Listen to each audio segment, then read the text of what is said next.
Le bégaiement est un trouble de la parole, de la fluence de la parole plus précisément, qui intervient généralement lors d'un échange.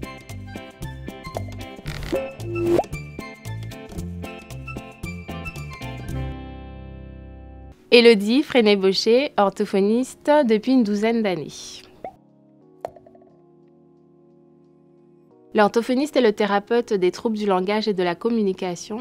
C'est donc lui qui va accompagner l'enfant dans sa communication de manière ludique. Le spécialiste va aider les parents à rester dans la communication et dans l'écoute sans juger la manière dont ils parlent. Le parent est également acteur dans cette prise en charge car c'est lui qui est au cœur de l'histoire et qui reprendra les conseils et adaptations au domicile.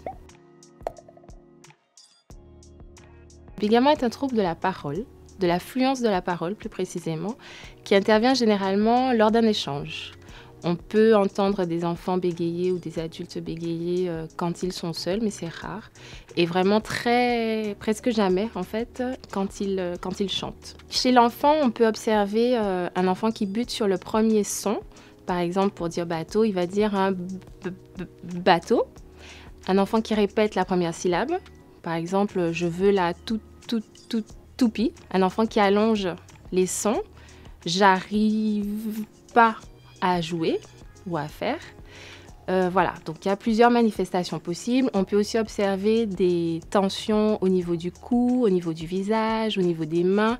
Et le corps tout entier peut même être crispé. De verbaliser les choses et d'expliquer à l'enfant ce que vous avez observé, d'en parler à son entourage proche, sa nounou, ses grands-parents, tous les gens qui gravitent autour de lui, parce que l'enfant en fait se rend bien compte qu'il y a quelque chose de particulier avec sa manière de s'exprimer et ça ne sert à rien de faire semblant de ne pas entendre. Nous avons tous des accidents de parole et c'est la lutte, la tension qui va se rajouter à la parole qui va déclencher un bégaiement. Donc le plus important, le plus dur pour le parent, c'est de voir la fréquence de survenue de ces accidents de parole et de toutes ces hésitations et surtout les tensions que ça implique chez l'enfant. Les études ont montré qu'il y a des facteurs biologiques, des facteurs favorisants et des facteurs déclenchants. Quand on parle de facteurs biologiques, il s'agit par exemple du sexe, parce que les garçons sont plus concernés que les filles. Les études parlent également de facteurs génétiques, car dans beaucoup de cas, presque 2 cas sur 3, il y a une histoire familiale du bégaiement. En termes de facteurs déclenchants, on parle des situations qui sont émotionnellement très chargées pour l'enfant, et les plus fréquentes sont la séparation du couple parental, la naissance d'un bébé dans la famille, un deuil, un changement de classe, une première scolarisation, des conflits familiaux, des agressions, des situations qui peuvent provoquer un bégaiement. En termes de facteurs favorisants, on parle par exemple des exigences parentales trop élevées, des parents par exemple qui insistent sur le fait de bien articuler chez un enfant qui veut juste s'exprimer. Un environnement sonore bruyant. Il existe aussi des temps d'échange limités qui ne permettent pas à l'enfant de s'exprimer pleinement. Il faut retenir que tout changement dans la vie de l'enfant peut déclencher un bégaiement, surtout chez un enfant ayant un terrain prédisposant. Dans le développement normal du langage de l'enfant, on peut observer une phase de bégaiement transitoire. C'est assez fréquent et ça s'arrête à un moment donné. Sauf que personne ne peut dire si un bégaiement sera transitoire ou pas. Donc effectivement, je ne parle pas en termes d'âge, mais plutôt en termes de signes d'alerte. Donc dès que vous repérez des blocages, des tensions, des hésitations, des répétitions de mots fréquents dans le discours de votre enfant, il est important de consulter. Plus le trouble est pris en charge tôt, et meilleures sont les chances de récupération. On entend encore parfois trop souvent des gens qui conseillent d'attendre, alors qu'avant 6 ans, la plasticité cérébrale de l'enfant est optimale, donc vraiment agissez. Quand je parle de plasticité cérébrale, c'est-à-dire que le cerveau est en construction et que l'enfant s'adapte très bien et peut modifier ses comportements plus facilement avant 6 ans. Face à un enfant qui bégaie, le premier réflexe, comme j'ai dit, c'est vraiment de consulter un orthophoniste.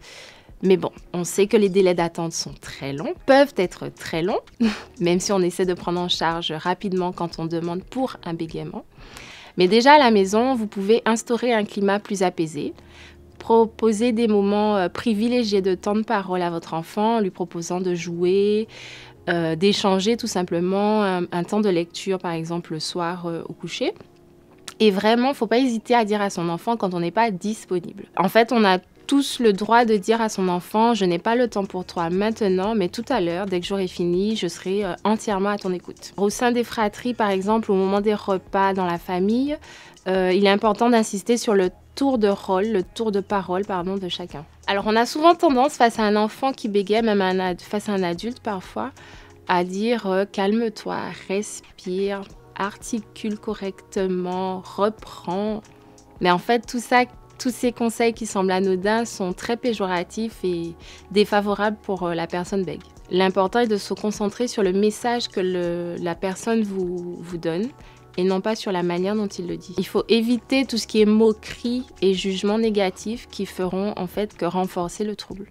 Face à une personne qui bégaye, on est tenté de dire le mot à sa place. Alors, chaque cas est différent.